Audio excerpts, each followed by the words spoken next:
Babaji Netralaya I హాస్పిటల్స్లో ఇప్పుడు LASIK లేదా పీఆర్కే సర్జరీ ఒక్కో కంటికి కేవలం 7,999 రూపాయలు మాత్రమే. లాసిక్ లేదా పీఆర్కే ఎవాల్యుయేషన్ ఉచితం.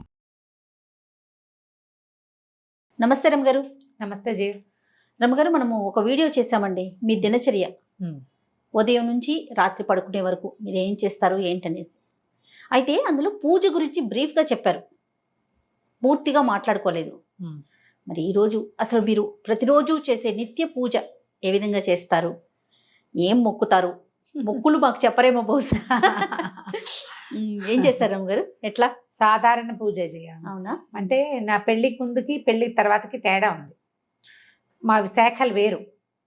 సో అమ్మ వాళ్ళ ఇంట్లో పూజా విధానం ఒక రకం. అందులో రోజు ఆడపిల్లలు ఇంట్లో ఉన్న వాళ్ళందరూ పూజించే విధానాలు అవి తెలీదు. మా అమ్మ దేవతార్చన చేసేటప్పుడు ఏవో స్తోత్రాలు వరుసగా ఆవిడ చదువుకుంటుండేవారు. అవి విని విని విని నాకు దేవతార్చన విధానం అలవాటైంది, బాగా వచ్చింది. కాకపోతే అది దానికి ప్రత్యేకంగా మడిగట్టుకోవాలి. మా పెరమాళ్ళని అందరూ ముట్టుకోరు. మా ఇంట్లో విధానం అది. ఈ అత్తవారింట్లో పూజా విధానం వేరు. అమ్మ వాళ్ళది నిలుబొట్టు, అత్తగారి వాళ్ళది అడ్డబొట్టు. ఓకే. ఈ బొట్టు తేడాతోటి పూజా విధానాల తేడాలు ఉంటాయి. తులసి పూజ అవి మా ఇంట్లో అలవాట్లేదు. మరి మా వాళ్ళల్లో ఎవరైనా చేస్తారేమో. తులసితోటి స్వామిని పూజిస్తాం కానీ తులసికి పూజ తెలియదన్నమాట. నోములు వ్రతాలు అవి ఉండవు మాకు. పుట్టింట్లో లేవన్నమాట, నోములు ఉండవు. ఈ మన పౌర్ణమి నోములని, వరలక్ష్మి వ్రతము, తర్వాత మంగళగౌరి వ్రతాలు అవి ఏం చెయ్యం మేము. ఓకే. అక్కడ ఉండవు. వాళ్ళకి ఆ సిద్ధాంతం కాదనమాట. వాళ్ళ సిద్ధాంతం వేరుగా ఉంటుంది. అయితే తర్వాత కొంచెం కాస్త పెద్దవాళ్ళం అయ్యాక వినాయక చవితి ఒకటి బాగా చేసుకుంటూ ఉండేవాళ్ళం. తర్వాత వరలక్ష్మి వ్రతం పూజ చేసుకోవటం. లక్ష్మీ పూజే కదా, ఆడపిల్లలకు మంచిదని మా రంగపిన్నో మా ఆండక్కో ఎవరో వాళ్ళిద్దరిలో వాళ్ళు ప్రవేశపెట్టారు.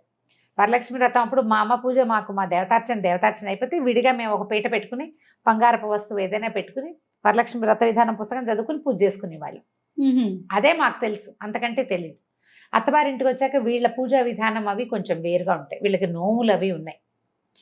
మూగిదానికైనా 3 నోములే అని 3 వేలు చూపించేవారు మా అమ్మగారు. ఓకే. మా వారి నాయన, అత్తగారు లేరు కదా, సో మా వారి నాయనమ్మ ఉండేవారు, మా అమ్మగారు ఉండేవారు. 3 నోములు అని మన వరలక్ష్మి వ్రతం చేయించారు. మంగళగౌరి నోములు పట్టించారు. 5 సంవత్సరాలు చేయవలసింది. తర్వాత ఏమో పువ్వు తాంబూలం పండు తాంబూలం నోము ఒకటి నోయించారు. తర్వాత 16 ఫలాల నోము అదొకటి పట్టించారు అనమాట. వరలక్ష్మి వ్రతం ఏటా చేసుకునేది. క్రమంగా ఇది నేను నేర్చుకున్నా. అయితే ఈ మామగారు అప్పుడప్పుడు ఉంటుండేవారు కానీ రెగ్యులర్గా ఎప్పుడు నాతోటే లేరు. ఎప్పుడైనా వచ్చేవారు. ఆవిడ పూజా విధానాన్ని నాకు నేర్పించేసే ప్రయత్నం చేయలే. నేను చదువుకున్న పిల్లని, సంస్కృతం వచ్చు, పెద్దింట్లో నుంచి వచ్చాను కాబట్టి కొంత ఏదో చేసుకుంటుందిలే అన్నట్టుగా దీపం పెట్టుకోవటం ఒకటే పూజా విధానంగా ఉండేది నాకు తెలుసు అప్పట్లో, పెళ్ళైన కొత్తల్లో. ఆయన మావారు సంధ్యావందనం చేసుకోవటము, ఆయన జపం చేసుకోవటం చిన్నతనంలో వాళ్ళకి ఉపనయనాలు చేసేసారు 7-8 ఇయర్స్కే. అప్పటి నుంచి ఆయన వాళ్ళకి బాగా అలవాటు. మా మరుదులు కూడా చాలా బుద్ధిమంతులు ఆ విషయంలో. పొద్దున్నే లేచేసి సంధ్యావందనం చేసుకోవటము, సొంతంగా జపం చేసుకోవటము అది ఉండేది. ఓకే. ఈ పూజ ఏముంది, నేను దీపం పెట్టుకోవటం, 4 పువ్వులు పెట్టడం, ఏదైనా పళ్ళు నైవేద్యం పెట్టడమే చేసేదాన్ని. దీపం కూడా ఆయన ఒకసారి పెట్టేసేవారు, నేను మళ్ళీ అందులో కొంచెం నూనె వేసేదాన్ని. అలాగే చేసేదాన్ని. ఒక 3-4 సంవత్సరాల పాటు వరలక్ష్మి వ్రతం, మంగళగౌరి నోములు, ఏదైనా సత్యనారాయణ వ్రతం చేసుకుంటే అది తప్ప మొదటి 4 సంవత్సరాల పాటు నేను ఏమీ పెద్దగా శ్రద్ధగా చేసింది అయితే లేదు. ఇవన్నీ నిజాలే, ఇందులో దాచేందుకు ఏం లేదు. అయితే 4 ఏళ్ళు మా పెద్ద అబ్బాయికి ఒక ఏడాది ఇంచుమించుగా 1.5 వయసు ఉండగా మా వారికి కొంత పరిచయస్తులు, బహుశా బాబాయ్ గారి ఫ్రెండ్స్, వీరి మావయ్యకి ఫ్రెండ్స్ అనమాట. ఫ్రెండ్ ఒక ఆయన మోహన్ రావు గారు, వారి పేరు తలుచుకుంటేనే చాలా సంతోషంగా ఉంటుంది. ఆయన నాకు చెప్పారు, అమ్మ లలితా సహస్రం చదువుకోండి మీరు. నా పెళ్లి నాటికి నాకు లలితా సహస్రం రాదు. ఇంచుమించు నాకు ఒక 30 సంవత్సరాలు వస్తూ ఉండగాను, ఇంకా రాలేదు, 30 రాకముందే నేర్చుకున్నాను అనుకో. మా పెద్దక్కయ్య లలిత కామ్యం, అందరూ చదవకూడదు అనేది. మా ఇళ్లలో అసలు లలితా శాస్త్రం చదివే పద్ధతే లేదు. అయితే ఒకసారి చెప్పడానికి మొదలుపెట్టింది. మేము ఒక 20-15 శ్లోకాలు నేర్చుకున్నాం. మా అక్కయ్య నోటికి చెప్పేది. అక్కయ్య చదువుకోవటమే, అయితే అక్కయ్యకి చెప్పడం వచ్చు. నేను ఎట్లా చెప్తున్నా అట్లా మా పెద్దక్కయ్య చెప్పేది. నేను, మా చుందు, మా ఆఖరక్కయ్య, మా పెద్దక్కయ్య గారి అమ్మాయి, అట్లా మేము ముగ్గురు. మాకు తొందరగా వస్తాయి. సంస్కృతం ఒకటి ఉంది కదా, ఒక 18 శ్లోకాలు ఏమో 20 శ్లోకాలు చెప్పుకుని ఉంటాం అంతే, అంతకంటే చెప్పుకోలే. ఆయన లలితా శాస్త్రం చెయ్యండి అని చెప్తే ఇక అప్పుడు రోజు చదవటం నేర్చుకోవడం కోసం నేనే సొంతంగా చదువుకున్నా. అందరికంటే నాకు ప్లస్ ఏంటంటే నాకు సంస్కృతం రావటం, వాచా దోషాలు లేకుండా చదవటం వచ్చు. ఒక పదాన్ని అక్కడ ప్రింట్లో తప్పు ఉంటే ఈ అక్షరం ఇట్లా ఉండకూడదు, ఇది కాదు అయి ఉంటుంది, పదం ఇది కాదు అని నేను సరి చేసుకోగలను. నాకు డౌట్ వస్తే మా 5 వసంత తను పిహెచ్డి సంస్కృతంలో, తను ఫోన్ చేసి వసు ఏమిటో ఇక్కడ ఇలా ఉంది, ఈ పదం కరెక్ట్ అంటావా అని అడిగితే మా అక్కయ్య అయినా కరెక్ట్ చేసేది. 4-5 పదాలు మా అక్కయ్య కరెక్ట్ చేసింది, మిగిలినవన్నీ నేనే కరెక్ట్ చేసుకున్నాను. అట్లా లలితా సహస్రం చదవటం అలవాటైంది. రోజు చదువుకునేవారు? అప్పుడు రోజు చదివేదాన్ని, ఇప్పుడు కూడా చదువుతా కానీ అంత అప్పుడు నేర్చుకోవడం కోసం ప్రతిరోజు పెద్ద స్వరంతో పెద్ద గొంతుగా తన వాయిస్ పెద్దది. ఆ తర్వాత నన్ను ఖడ్గమాల వైపుకి తిరిగింది మనసు. లలిత ఖడ్గమాల ఈ 2 దేవి ఖడ్గమాల కూడా అవి చాలా అట్రాక్ట్ చేస్తాయి అన్నమాట. తర్వాత అంటే మా పెళ్ళైన ఒక 10-11 సంవత్సరాలకి మా మామగారు చేసేవారు రెగ్యులర్గా దసరా ఉత్సవాలు 10 రోజులు ఉత్సవాలు చేయటం మా ఇంట్లో అలవాటు ఉంది. మా వారికి ఏదో ఒక ఉత్సాహం వచ్చింది, తను చేద్దాం అనుకున్నారు. అప్పటి నుంచి మొదలుపెట్టి ఇప్పటిదాకా దసరాలు చేస్తూనే ఉన్నాం మేము. దసరా ఉత్సవాల కోసం ప్రత్యేకంగా కలశం పెట్టుకోవటము మా ఇంట్లో ఉంది. నవరాత్రులు చేస్తారు? నవరాత్రులు చేస్తాం. 10 రోజులు పగలు ఉపవాసం, రాత్రి భోజనం, 2 పూట్ల లలిత ఖడ్గమాల ఇవి చదువుకోవటం. నాకు అప్పటి నుంచి త్రిశతి చదవటం అలవాటైంది. ఓహో. లలిత సహస్రము ఖడ్గమాల కంటే కూడా త్రిశతి విపరీతంగా ఆకర్షించింది నన్ను. అది చదువుతూ ఉంటే ఎలా వస్తుందంటే ఒక పూనకం వచ్చినట్టు ఉంటుంది అనమాట. అసలు అమ్మవారి యొక్క ఆవిడ యొక్క శక్తి ఒక్కొక్క పదంలో తెలుస్తూ ఉంటుంది. అర్థం అవ్వటం ఎంత ప్లస్ అంటే నేను భగవంతుడికి కొన్ని లక్షల సార్లు నమస్కారం చేసుకున్నా. నన్ను ఒక సంప్రదాయ సంస్కృత పండితుల ఇంట్లో పుట్టించి ఈ పదాలకి అర్థం తెలుసుకోగలిగే మాత్రపు ప్రజ్ఞని నాకు పెట్టినందుకు నా పూర్వజన్మ కర్మ ఫలితం వల్ల భగవంతుడి అపార కృపాకటాక్షాల వల్లే అది కుదిరింది. ఆ పదాల అర్థం తెలిస్తే ఆ శక్తిలోకి మనం ప్రవేశిస్తున్న భావన వస్తుంది జయ. అవునమ్మా, స్పెల్లోకి మనం వెళ్ళాలి లోపలికి. ఆ వెళ్ళగలిగే అవకాశం లభించింది. అట్లా ఈ లలిత మొదలుపెట్టిన దగ్గర నుంచి నాకు నిత్య గౌరీ పూజా విధానం ప్రాక్టీస్ చేశాను నేను. మా వాడికి, మా పెద్ద అబ్బాయికి 2 ఏళ్ళు అంటే ఇప్పటికి ఇంచుమించుగా ఒక 23 సంవత్సరాల నుంచి నిత్యము గౌరీ పూజ షోడశోపచారాలు గబగబ గబగబా చేసేసుకుంటా. శుక్రవారం మాత్రం లక్ష్మీ పూజ. ఇది ప్రాక్టీస్ అయింది. అప్పటి నుంచి చేస్తూనే ఉన్నా. మామూలుగా నాకు స్తోత్రాలు అవి చాలా అలవాటున్నాయి. దీంతో పాటు ఇంకొక విషయం ఏం చెప్పాలంటే సమాశ్రయణం అంటారు వైష్ణవులలో, అదొక విధానం. అంటే శ్రీ వైష్ణవ పూజా విధానంలో ఈ శంఖ చక్రాలు వేస్తారు భుజాల మీద. ఎవరికైనా శ్రీ వైష్ణవం ఇవ్వచ్చు అలాంటివి వినుంటారు కదా. అవునమ్మా. నాకు కూడా సమాశ్రయణం అయింది. నా పెళ్లికి ముందే చేశారు. అప్పుడు స్వామివారు ఒక అవకాశం ఇలా చెయ్యండి అని చెప్తే మా అమ్మ, మా ఇంట్లో ఎవరిదో సమాశ్రయణాలు జరుగుతున్నప్పుడు నాకు వివాహానికి ముందే జరిగింది. సాధారణంగా వివాహం అయ్యాక చేస్తారు. మరి భగవంతుడు నాకు ఆయన నా మీద చూపించిన అపార కృపాకటాక్షాల్లో అది కూడా ఒకటి. అది అవ్వటం వల్ల నేను ఇంకా వేరే ఏ మంత్రోపదేశము తీసుకోలేదు. అష్టాక్షరి ఉపదేశం నాకు వివాహాత్ పూర్వమే ఉంది. నేను శాఖ మారిన నారాయణమూర్తి నాతోటే ఉన్నాడు. ఆయన నన్ను వదిలిపెట్టల. ఈ రోజువారీ పూజా విధానం ఇవన్నీ చేసిన ద్వయమంత్రం లేకుండా, అష్టాక్షరి లేకుండా నా రోజు గడవదు. దానికి గురు పరంపర చెప్పుకోవటము, గురు పరంపర చెప్పటం, రూపం ధరించడం, బొట్టు పెట్టుకోవటం అవి చేయటల్లా వీరు విధానం వేరు కదా. దాని మీద తగాదాలు వాటికి వెళ్ళడం. నారాయణుడు నాతోటి ఉన్నాడు, బొట్టులో ఉండక్కర్లేదని భావించాను నేను. ఇది ఇప్పుడు ఎవరికైనా సమాధానం చెప్పాల్సిన అవసరం కూడా లేదు కదా. మీకు సొంత విషయం కదా. నా సొంత విషయం. మా అమ్మ వాళ్ళు పెద్దగా అభ్యంతర పెట్టలేదు. నేను నా అష్టాక్షరి తీసుకున్నా మా వారికి నేను చేసుకునేది అది నాదే, నేను ఎవరికి చెప్పక్కర్లేదు. ఇప్పుడు ముఖతః చెప్తున్నాను కానీ తెలుసు వాళ్ళకు కూడా. నేను అష్టాక్షరి చేసుకుంటా తప్పకుండా. ఒక 108 ఖచ్చితంగా మాలతోటి జపం చేసుకున్నాక అప్పుడు వేరే పని చేసుకుంటాను. ఎంత పరిగెడుతున్నా ఇవి 2 మాత్రం ఇది తప్ప. ఆ స్నానం చేసి నేనేం చేస్తాను, నేను చదువుకునే స్తోత్రాలు నాకేంటంటే మా ఇంట్లో అలవాటు ఉన్నవి కొన్ని ఉన్నాయి రెగ్యులర్గా చేసేవి. పంచాయుధ స్తోత్రము, తర్వాత ఏమో వెంకటేశ్వర సుప్రభాతము, ప్రపత్తి స్తోత్రము. సుప్రభాతాలు రోజు చదవను, శనివారం మాత్రమే సుప్రభాతం చదువుతా. ప్రపత్తి స్తోత్రాలు రోజువారి గడగడ వెళ్ళిపోతాయి. అవి అలవాటు అయిపోయింది చిన్నప్పటి నుంచి. ముందు నుంచి వచ్చు అవి నాకేంటంటే ఇప్పుడు రావట్లేదు జయ. ఇది వరకు ఎవరైనా 4-5 రోజులు వరుసగా చదివితే తర్వాత నాకు వచ్చేసేవి. మా అమ్మగారు చదివే రామరక్ష స్తోత్రం అవన్నీ మా అమ్మ చదువుకునేది. ఇవన్నీ రావటంతో స్నానం చేసి నేను దేవుడి దగ్గరికి వెళ్ళే లోపల కుదిరితే ఉచ్చేశ్రవంతో పెద్ద సౌండ్, లేకపోతే నోట్లో అయినా వరుసగా గణేష పంచరత్నాలు, తర్వాత ఏమో సుబ్రహ్మణ్యాష్టకము, తర్వాత ఏమో వెంకటేశ్వర కరావలంబము, ఈ 3 లైన్. ఈ 3 చదివాక పంచాయుధ స్తోత్రం. పంచాయతీ స్తోత్రం బాగా చిన్నప్పటి నుంచి అలవాటు, పంచాయతీ స్తోత్రం చదువుకోవటం. ఆ తర్వాత స్వామివారిది సుప్రభాతాలు, ఇవి ఈ లైను, ఇవి ఒక 3. వీటితో పాటు రామరక్షా స్తోత్రం బాగా ఇష్టం. రామరక్షా స్తోత్రం, కాలభైరవాష్టకం అప్పుడప్పుడు చదువుతాను. దక్షిణామూర్తి స్తోత్రం చాలా ఇష్టం నాకు.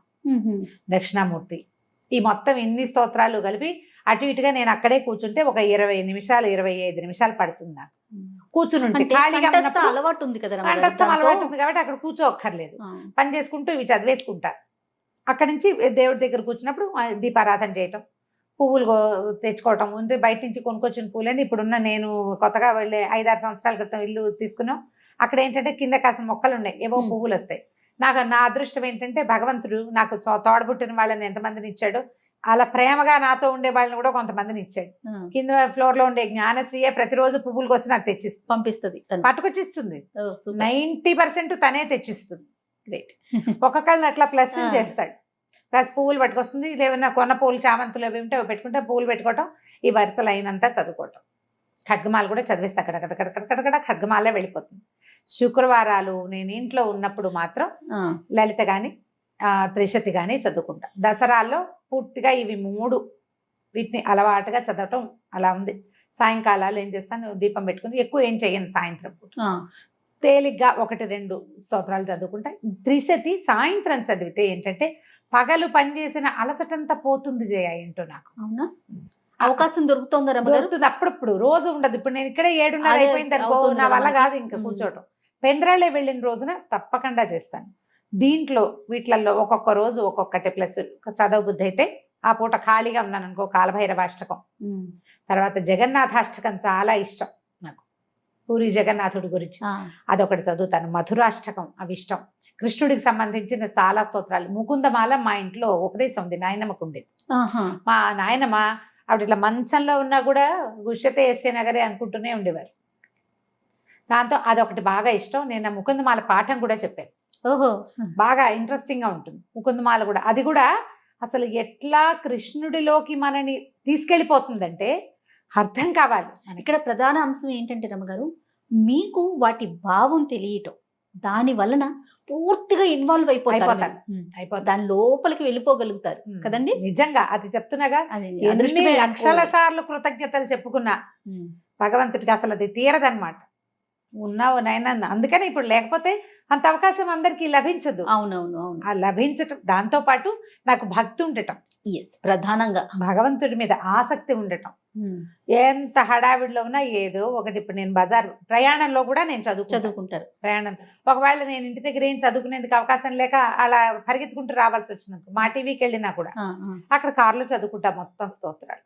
పువ్వులు వేసి గబగబా ఈ పూజ చేసేసి అక్కడి నుంచి ఈ స్తోత్రాలన్నీ రెగ్యులర్ గా ప్రతిరోజు. నిత్య నైవేద్యాలు ఏమైనా పెట్టుకుంటారా రమ్మగారు? అలా మా దగ్గర ఏంటంటే నేను ఇంట్లోనే ఉంటే ఏదైనా చేసి పెట్టుకుంటాను జయ. ఇంట్లో లేకపోతే ఎక్కువగా మేము పెట్టేవైతే పాలు పళ్ళే. ఓహో, మా వారికి ఆయన పూజ అయింది కదా, తన పూజ వేరు అది వేరు. ఆయన అంటే ఒకే చోట దేవతార్చన ఉన్నప్పటికీ ఆయన పద్ధతి విధానాలు వేరు. ఆయన రెగ్యులర్ గా చేసేసుకుంటారు. ఆయన పంచాయతనం ఉంది మా ఇంట్లో, శివ పంచాయతనం ఉంది. ఆయన అభిషేకం చేసుకోవటము, నైవేద్యం పెట్టుకోవటము. అయితే ఈ పంచాయతనాల్లో కూడా మరి అన్నం నివేదన పెట్టాలని కొంతమంది చెప్తారు, కానీ మాకేంటి ఇంట్లో పెద్దవాళ్ళు చెప్పేదాన్ని పాటిస్తాం. అలా కాదు, ఇలా పెట్టండి, అలాగే చేయక్కర్లేదు. కాబట్టి ఇక మడి కట్టుకుని అన్నం వండి పెట్టాలి లేవు. దసరాలు, నవరాత్రుల్లో, తర్వాత వినాయక చవితి, ఇవన్నిటికీ మడితో వండుకునే అలవాటే ఉంది మాకు. రోజు వారడి లేదు. రోజు ఎక్కువగా మేము పెట్టేది పళ్ళు, పాలు, తర్వాత ఏమో పటిక బెల్లము, పంచదార, బెల్లము, ఏదైనా కొంచెం పులగం చేసుకుంటే పులగం పెడతాం, అట్లా నివేదన చేసుకుంటాం. కొబ్బరికాయలు కొట్టడము. ఇదే విధానం. ఇప్పుడు ఇందులో ప్లస్లు మైనస్లు ఇందులో ఎవరి సలహా సంప్రదింపు ఐడియాలు లేవు. పూర్తిగా మీది కదా, పూర్తిగా నాదే. భగవంతుడు నాకు ఇచ్చిన స్వాతంత్రం ఏంటంటే ఇందులో నన్ను కరెక్ట్ చేసే వాళ్ళని ఎవరిని పెట్టలా నాకు. కానీ భావాలు వేరు కదా రమ్మగారు మీది. కానీ ఇంట్లో డాక్టర్ గారిది కానీ భావాలు వేరు కదా, ఉమ్. ఎక్కడన్నా ఇబ్బంది అనిపించిందా మీకు? ఏం లేదు, అదే చెప్తున్నా కదా. అదృష్టవంతులైతే. ఆ విషయంలో అదృష్టవంతులే. మా మరుదులు చాలా ప్రేమగా ఉన్నారు నాతోటి. సొంత తమ్ముళ్ళున్నా అంత బాగా కలిసి ఉండేవాళ్ళు కాదేమో. ఓకే. వాళ్ళ ఫస్ట్ ప్రిఫరెన్స్ వదినే. ఎప్పుడు మొదటి నుంచి అప్పటి నుంచి ఇప్పటిదాకా ఇంచుమించు 30 సంవత్సరాలు అవుతుంది. నన్ను కరెక్ట్ చేయలే ఎప్పుడు. మా మామగారు కొంచెం అంటి ముట్టినట్టే ఉండేవారు. గౌరీ పంచాక్షరి తీసుకోండి అని చెప్పారు ఒకసారి. మిమ్మల్ని తీసుకోమన్నారు ఒక మంత్రం, గౌరీ పంచాక్షరి తీసుకోవచ్చు అని, బాగుంటుంది అని. మంచిది అవును స్త్రీలకి, ఆ, అది మంచిది. అది కూడా భర్త నుంచే తీసుకోవాలి, అలా ఏవో నియమాలు ఉండే. నాకు అంత బాగా తెలియదు దాని మీద. ఓకే. నాకు ఎందుకనో అంత అనిపించింది. నారాయణమూర్తిని వదిలిపెట్టాలని అనిపించల. వారితో పాటు ఇంకేది చేద్దాం రమ్మగారు, ఇది సందర్భం కాదు కానీ నాకు ఒక ప్రశ్న అండి. ఎప్పటి నుంచో శైవ వైష్ణవ మతాలు అసలు ఎందుకు ఈ డిఫరెన్స్ వచ్చిందండి? అంటే అది తప్పు అనేది నా భావన కాదు. కొంతమంది శైవం, కొంతమంది వైష్ణవం. ఎందుకు వచ్చింది? ఇప్పుడు మీరు 2 భావాలతో ఒకే ఇంట్లో ఉంటున్నారు, అది మీరు సర్దుకుపోవటంలో వెళ్ళిపోతుంది. భగవంతుడు ఒక్కడే కదా అనే భావన ఉన్నప్పుడు ఇలాంటి చీలిక అసలు ఎక్కడి నుంచి వచ్చిందంటారు? ఇవి అంటే 2 వైదికమైనవే జయ. శివకేశవులు ఇద్దరు స్థితిలయకారకులు. అవును. అయితే ఈ స్థితికారకుడైన విష్ణువే పరమదైవతం అని భావిస్తారు వైష్ణవులు. ఆ స్వరూపం, ఆ నడిపించే ఆ కథ, ఆ క్రియ, అది ఆకర్షితుల్ని చేస్తుంది కొంతమందిని. శివుడు లయకారకుడు, ఐశ్వర్యకారకుడు, ముక్తి ప్రదాయకుడు. ఆయనే పరమదైవతం అని కొంతమంది భావిస్తారు. నీకు చూడు, ఆ పచ్చటి చెట్టు ఉంటే ఆ పచ్చటి చెట్టు మీద కొంతమందికి దృష్టి నిలుస్తుంది. దాని మీద ఒక గులాబీ రంగు పువ్వు ఉంటే గులాబీ పువ్వు మీదకి కొంతమందికి దృష్టి వెళ్తుంది. ఈ రెండిట్లలో ఏది కరెక్ట్? ఎవరి భావన వారిది కదా, వాళ్ళది. దీంట్లో ఏమైందంటే నాదే కరెక్ట్ అనేది తీవ్రత వచ్చేసింది. ఆ భావం ఎంతవరకు కరెక్ట్ అండి? కరెక్టా అంటే మనం చెప్పలేకపోతాం జయ. మనం ఇదంతా మాబ్లో ఉంటుంది, జనాలు గుంపుగా చేరినప్పుడు వాళ్ళ భావాలు ఉంటాయి. నారాయణమూర్తి ఆ స్వరూపము, ఆయన ఆ చెప్పబడుతున్నటువంటి రకరకాల క్రియలు, ఈ దశావతారాలు, ఇవి కాకుండా చెప్పబడే మొత్తం 21 రకాల అవతారాలు, అవన్నీ ఆకర్షితుల్ని చేస్తాయి కొంతమందిని. పరమేశ్వరుడు, ఆయన యొక్క రుద్రమూర్తులు, ఆయన యొక్క క్రియాకలాపాలు, సదాశివుడుగా నిరంతరము శక్తితో కలిసి ప్రపంచంలోనే ఉండటము, ప్రపంచ నిర్మాణ శక్తి పరమేశ్వరుడే అవటము కొంతమందిని ఆకర్షితులు చేస్తుంది. భగవంతుడు నాకు ఇచ్చిన వరం ఏంటంటే, నాకు వీళ్ళిద్దరిలో తేడా లేదు. అది ఎంత ఆకర్షిస్తుందో ఇదంత ఆకర్షిస్తుంది నన్ను. నేను లలితలో ఎంత మిళితమైపోతానో విష్ణు సహస్రనామంలో అంత వెళ్ళిపోతాను. విష్ణు సహస్రనామము చదువుకుంటాను, అది రోజువారీ క్రియ. అంటే అంశాలు వేరైనా భావం ఒకటే కదా? ఒకటే. భగవంతుడు ఒకడే. నిన్ను ఆకర్షించే భావాలు 2 వేరు ఉంటే ఒకదాని మీద తీవ్రంగా వెళ్తాం. అందుకని అట్లా వచ్చింది. విష్ణు సహస్రనామం కూడా నా రోజువారీ కార్యక్రమాల్లో ఉంటుంది. కడకడగడ ఏముంది, 7-8 నిమిషాలు పడుతుంది. అది అలవాటు అయిపోయింది. అలవాట్లో చదువుకుంటూ ఉంటాను. ఇప్పుడు ఇది కరెక్టా కాదా, మీరు అలా ఎలా చేస్తారు లాంటి ప్రశ్నలు ఇందులో కుదరదు. నా ఆసక్తి భగవంతుడి మీద నాకున్న విశ్వాసం అంతే. నేను ఎలాంటి స్వరూపమైనా నన్ను ఆకర్షిస్తుంది. లక్ష్మీ నరసింహస్వామి ఎక్కువ ఆకర్షిస్తాడు. మా పుట్టింట్లో ఉండటం వల్ల మాకేమో ఇలవేల్పు నరసింహస్వామి. నాకు అసలు నరసింహస్వామి విగ్రహం ఎక్కడైనా చూస్తే నాన్నను చూసినట్టు ఉంటుంది. నాకు పరిగెత్తుకుంటూ వెళ్ళిపోతాం. అక్కడ నరసింహస్వామి కనపడ్డంటే మావాడు అంతే, అలాగే అనిపిస్తుంది. మా నాన్నను చూసినట్టే ఉంటుంది. నేనే కాదు, మా ఇంట్లో ఉన్న జనమంతా నరసింహస్వామికి అట్లాగే ఆకర్షితులు అవుతారు. మా చిన్నతనం అలవాటు బట్టి అంతే. మా నాన్న కరావలంబం చదివేవారు, నృసింహ కరావలంబం. అది కూడా నాకు నోటికొచ్చు. మొత్తం మా సమూహం అందరికీ వచ్చింది. కరావలంబం కూడా అట్లాగే ఆకర్షిస్తుంది. ఇంత భక్తి ఉన్నా కూడా నేను కొంచెం ప్రాక్టికల్గా ఉండటమే నా యొక్క భగవంతుడు ఇచ్చిన వరం అనమాట. నాకు ఇన్ని చెప్తున్నారు, ఇన్ని స్తోత్రాలు చెప్తారు, ఇంత పూజా విధానం ఉంది కదా రమ్మగారు. కానీ మీరు మాట్లాడేది ప్రాక్టికల్గా ఎలా చెప్తారంటే, భక్తి ముఖ్యం, భావన ముఖ్యం. భావమే ముఖ్యం. భక్తి ఉండాలి, భావం చాలా ముఖ్యం. అది ఉన్నప్పుడే మనస్ఫూర్తిగా పూజ చేసుకోగలుగుతాం. అది 5 నిమిషాల అరగంట అనేది పక్కన పెడదాం, అవకాశాన్ని బట్టి. అంతే. రైట్. చాలా బాగుంది రమ్మగారు. నమస్తే. నమస్తే.